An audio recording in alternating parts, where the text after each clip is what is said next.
warahmatullahi wabarakatuh. Pada kali ini saya akan membahas terkait masalah materi-materi P3K ya, tes materi yang ada di P3K yaitu pegawai pemerintah dengan perjanjian kerja. Di sini saya akan sedikit membahas apa saja yang akan dites ya, materi-materi yang akan dites melalui P3K ini. Jadi ada sekarang pemerintah mengangkat dua ASN yaitu dari CPNS dan juga P3K seperti itu. Baik, pada kali ini saya akan membahas tentang materi yang ada di P3K yaitu pegawai pemerintah dengan perjanjian kerja. Sini tes P3K ya, ada dua. Yang pertama adalah tes kompetensi. Jadi di sini tes kompetensi ini bagaimana seseorang itu potensinya seperti apa, kompetensinya seperti apa, seperti itu. Jadi di sini tes kompetensi ini dibutuhkan kemampuan kompetensi dari calon pelamar P3K. Selanjutnya di sini ada tes wawancara. Ini ada tes wawancara yang akan dibuat, atau ada dua ya intinya tes P3K, yaitu ada tes kompetensi dan juga tes wawancara. Tes kompetensi ini nantinya bermacam-macam ya. Kalau tes wawancara cukup tes wawancara, tetapi di sini hanya tes tulis seperti itu, hanya tes tulis ya, tulis seperti itu. Jadi wawancaranya bukan langsung, tetapi ada tes tulis seperti itu. Terus selanjutnya di sini ya, ini rencana tes kompetensi untuk P3K tahun 2021. Jadi yang pertama adalah kompetensi teknis ya, ada kompetensi teknis. Jadi ada dua, ada kompetensi dan juga tes wawancara. Jadi ada kompetensi teknis di sini jumlah soal sekitar 70 sampai 100 soal. Terus ini jumlahnya adalah pilihan ganda, ada benar, ada salah seperti itu. Tidak seperti halnya kompetensi manajerial. Di kompetensi manajerial ini ada sekitar 20 sampai 30 soal. Dan sedangkan ini adalah pilihan ganda, namun ada benar, bukan benar dan salah. Tetapi di sini semuanya ada nilainya. Setiap A, B, C, D itu pasti ada nilainya. Beda dengan ini, pasti A-nya satu yang benar, sisanya salah seperti itu. Selanjutnya di sini ada tes kompetensi sosiokultural, sekitar ada 10 sampai 20 soal ya. Di sini ada pilihan ganda. Di sini juga ada nilainya. Nilainya 5, 4, 3, 2, 1 sampai 0. Terus jadi di sini bukan seperti ada benar dan salah, tetapi di sini semuanya ada nilainya, ada bobotnya seperti itu. Terus selanjutnya ada berbasis komputer. Jadi wawancara tadi yang saya sampaikan itu tidak wawancara secara tatap muka langsung, melainkan berbasis komputer yang sudah ada soalnya seperti itu. Jadi wawancaranya sudah ada soal dan durasinya adalah 10 menit. Artinya dalam satu soal itu waktunya adalah 1 menit seperti itu. Dan di sini adalah pilihan ganda. Jadi ini ada pilihan, ada A sampai E seperti itu. Jadi di sini ada pilihan antara 4, 3, 2, 1. Ini adalah bobot nilainya. Jadi nilai yang terbaik itu ada nilainya 4. Sedangkan yang terburuk itu tidak ada nilainya seperti itu. Di sini adalah passing grade-nya. Passing grade ini kompetensi. Untuk kompetensi di sini ya, ini untuk kompetensi di sini direkomendasikan oleh instansi pembina, misalkan Pemkab ataupun Pemprov seperti itu ya. Jadi ini sedangkan dan ditetapkan oleh pesanan. Sedangkan untuk kompetensi manajerial dan sosial kultural ini memang Basnas yang membuat soalnya seperti itu, yang menetapkan dan juga menentukan. Sedangkan wawancara ini tidak ditentukan, hanya untuk menambah nilai akhir seperti itu. Ya, ini untuk menambah nilai akhir, untuk mengetahui kemampuan apa yang ada, yang untuk mengangkat, artinya untuk mengetahui jati diri dari calon pelamar seperti itu.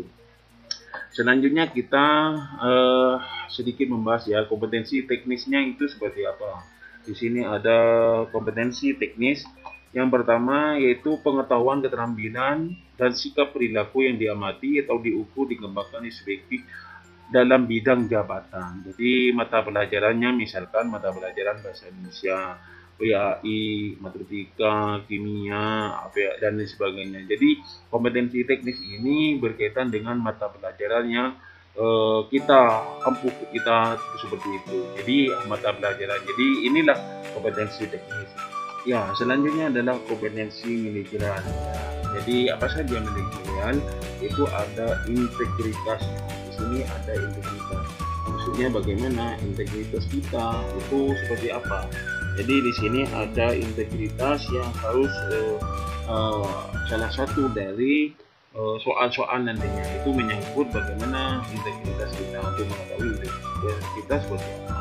Selanjutnya ada kerjasama, artinya bagaimana seseorang itu kita sebagai jalan ASN itu bisa bekerja sama baik itu secara perorangan ataupun secara instansi. Sedangkan di sini ada orientasi pada hasil juga, artinya bagaimana kita itu bekerja pada hasil.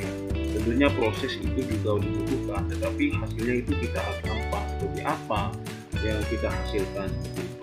Terus ada juga komunikasi. Di sini komunikasi maksudnya bagaimana kita itu berkomunikasi baik antar ASN ataupun dengan orang lain, dengan masyarakat seperti itu. Misalkan kita kalau guru ini bagaimana komunikasinya dengan antar guru, terus berkomunikasi dengan misalkan siswa dan sebagainya seperti itu. Terus di sini adalah pelayanan publik. Jadi ASN itu adalah pelayan publik. Jadi kita harus mengetahui bagaimana seorang itu calon ASN itu bagaimana kemampuan pelayanan publiknya seperti apa. Nanti bisa dalam bentuk soal. Kita akan ketahui dengan soal yang kita jawab seperti itu. Terus ada pengembangan diri. Di sini ada pengembangan diri dan orang lain. Artinya yang seseorang ASN itu tentunya akan mengembangkan diri karena pastinya dalam bermasyarakat ataupun dalam melaksanakan tugas itu pasti ada perkembangan seperti itu, baik itu perkembangan teknologi, sosial dan budaya dan sebagainya. Jadi ada kompetensi kita itu bisa dikembangkan diri seperti itu. Selanjutnya di sini adalah pengambilan keputusan. Artinya dalam ASN itu pasti akan mengambil keputusan. Misalkan contoh saja sebagai kepala sekolah. Jadi harus bagaimana seorang kepala sekolah itu mengambil keputusan terhadap kebijakan-kebijakan yang akan diambil ataupun permasalahan yang ada untuk diambil keputusan. Terus selanjutnya bagaimana mengelola perubahannya. Hampir sama dengan pengembangan diri. Jadi dalam perjalanan tentunya banyak perkembangan. Jadi seorang ASN itu tidak boleh stagnan. Artinya seorang ASN itu harus mengembangkan diri, potensi diri. Karena apa? Ini adalah ada pengolahan ya di sini. Jadi ada ini ya, ada mengelola perubahan seperti itu. Selanjutnya kompetensi sosio-kultural. Apa itu kompetensi sosio-kultural? Artinya ini terkait masalah sosial budaya ya. Bagaimana apa saja di sini kepekaan terhadap perbedaan budaya. Kita ketahui bahwa Indonesia ini memiliki banyak budaya, agama, dan bagaimana kita bersikap diri dengan perbedaan budaya, dengan perbedaan agama dan keyakinan seperti itu. Selanjutnya di sini ada juga bagaimana kemampuan berhubungan sosial. Di sini bagaimana kita seorang ASN itu memiliki kemampuan berhubungan sosial di masyarakat ya, seperti itu. Karena melihat budaya-budaya yang berbeda, kita harus mampu berhubungan sosial dengan baik seperti itu. Selanjutnya di sini kepekaan terhadap konflik ya. Konflik itu pasti ada ya, karena perbedaan itu kadang-kadang menimbulkan konflik. Lah bagaimana kita itu sebagai ASN harus peka terhadap konflik kita, bagaimana bisa menyelesaikan konflik tersebut seperti itu. Jadi inilah yang diinginkan oleh pemerintah atau negara bahwa seorang ASN itu harus peka dalam menyelesaikan permasalahan seperti itu. Terus ada juga pengendalian diri. Artinya kita tidak boleh emosi, ya, tidak boleh kasar, kita tidak boleh semena-mena. Kita harus mengendalikan diri, apalagi kita sebagai pelayan publik seperti itu.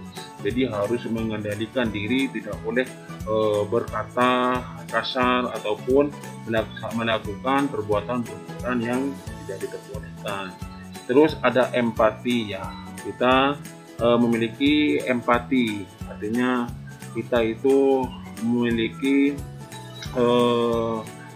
nilai-nilai kasih sayang ya, seperti itu.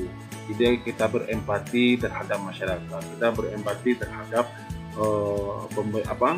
terhadap masyarakat, ataupun kita sebagai guru itu kepada orang tua wali, ataupun kepada misalkan kepada sesama guru, ataupun kepada murid dan sebagainya seperti itu. Jadi inilah dari dalam sosiokultural yang diinginkan. Selanjutnya di sini adalah kompetensi skolastik. Sebenarnya di sini tidak digunakan untuk 2021 ya. Untuk 2021 ini tidak digunakan ya, seperti itu.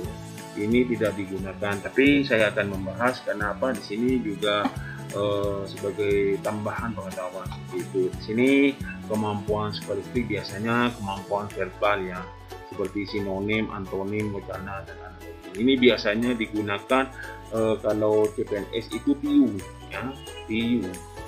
Nah, ini CPNS itu biasanya ada di sini kemampuan verbal dan juga kemampuan kuantitatif ya, deret angka, aritmatika, aljabar dan ini memang biasanya digunakan untuk SKD PIU ya.